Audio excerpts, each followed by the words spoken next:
So last week, Quentin Tarantino dropped his ninth film upon us, Once Upon a Time in Hollywood. And just in case you're worried, this review is going to contain no spoilers. So let's go.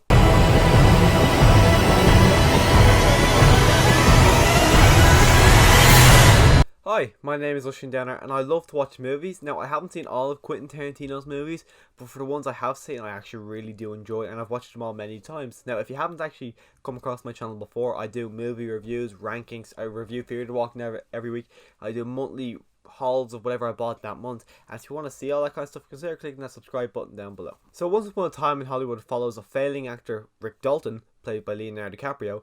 It's sort of like a sidekick, but it's a stunt double, Cliff Bluth, who Brad Pitt plays him, and of course he's an absolute badass in this movie. And Margot Robbie's Sharon Tate comes in and out every now and again. She's not a major part, but she's certainly there.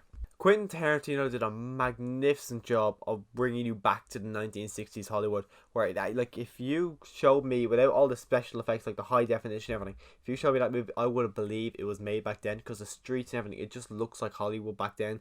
All the cars, the cameras, the sets, it looks like it was made back in the 60s.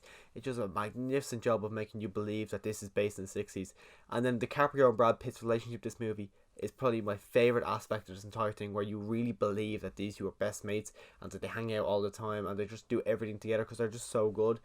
Now, Brad Pitt's character I prefer a lot more than DiCaprio's character, but I really like DiCaprio's character, mostly because of how DiCaprio plays him, where he is a world-class actor. He's so good in movies like I haven't seen The Revenant, but I heard he's amazing in it. Wolf of Wall Street, which is one of my favourite movies of all time, and Titanic. All these movies he's just magnificent in. To see him, who's a magnificent actor, go back down to he plays a crap. He's not a crap actor, but he plays an actor who's just not as good as say DiCaprio would be. So to see him do such a bad job, where he'd be reading lines of someone in their set, and he has to shout for lines every now and again because the actor, he just can't remember because he just got pissed drunk the night before.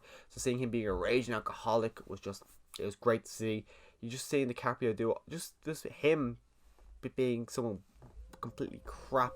It's like being another actor just being crap. He just does a magnificent job. I really, really enjoyed Brad Pitt's character, where he's got so many fight scenes. Like, he's got a fight scene. I'm pretty I it's in the trailer. I don't think it's a spoiler. I think it's in the trailer.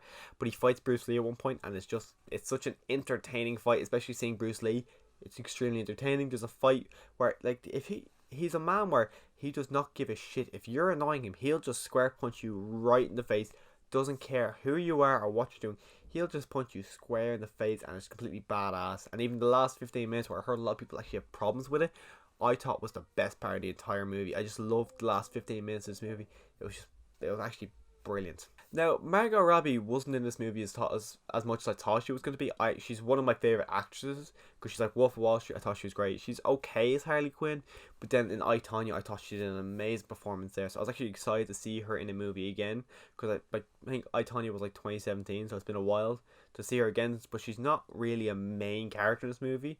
She's there, but she's barely. We see her interact with DiCaprio. We never see her interact with Brad Pitt, but she's barely. I think probably 15 minutes or so will be her entire runtime, because she's not in this movie an awful lot. Now, upon reflecting on this movie a lot, I imagine this is one of the movies that the more you watch it, the more you'll start picking up on stuff, and you'll enjoy it a lot more upon rewatch. So I'm actually really excited to get the Blu-ray and sit down and watch it again. I'm very debating very much now to go see it in cinema again, because I imagine it's one of those movies where the more you watch, you actually understand a lot, because there's a lot of plot elements that have to come together for the end of it to work. So if you weren't really paying attention, you'd be like, who's that? So it's not one of Quentin Tarantino's most complicated movies, but it's definitely one of his most enjoyable movies. I wouldn't say it's my favourite movie. I think that still goes to Django Unchained, but I'd say this is maybe not two. I think Pulp Fiction's number two, but I'm strongly debating putting this at number three. Now, the third act, I heard a lot of people have very strong mixed opinions on it. I absolutely loved it. I went to go see the movie with my girlfriend and a friend of ours. Me and my girlfriend was absolutely shocked the entire time, but me and the friend, we were laughing at the hearts out. It was such a funny thing. It was such a unique it wasn't complicated, but it was such a unique way of doing it. Brad Pitt was great. The DiCaprio it was funny and surprising how his character played into the third act, and as well, keep an eye out for Brad Pitt's dog. The movie clocks in at about 2:45, but if you asked me when I left it how long was that, I would just said about 2 hours, because it does not feel that long at all. It kind of you can kind of tell by the second act it does drag in a little bit in the second, but the first and the third act moves around so quickly it just doesn't feel that long at all. And as well, I'm starting to think this is probably going to be the most rewatchable Quentin Tarantino movie in my opinion, because I just think there's so many elements of this movie I really did like, especially just the characters itself. I really enjoyed and I want to watch them again. So I think this will be one I'll probably put in the most, but I don't know until I get the Blu-ray, because I have Django Unchained. I watched that a small bit, not like, I think I watch probably about once a year. I don't watch it really that much, but I kind of have in my mind, I'm thinking once upon a time could be one I'll rewatch a lot.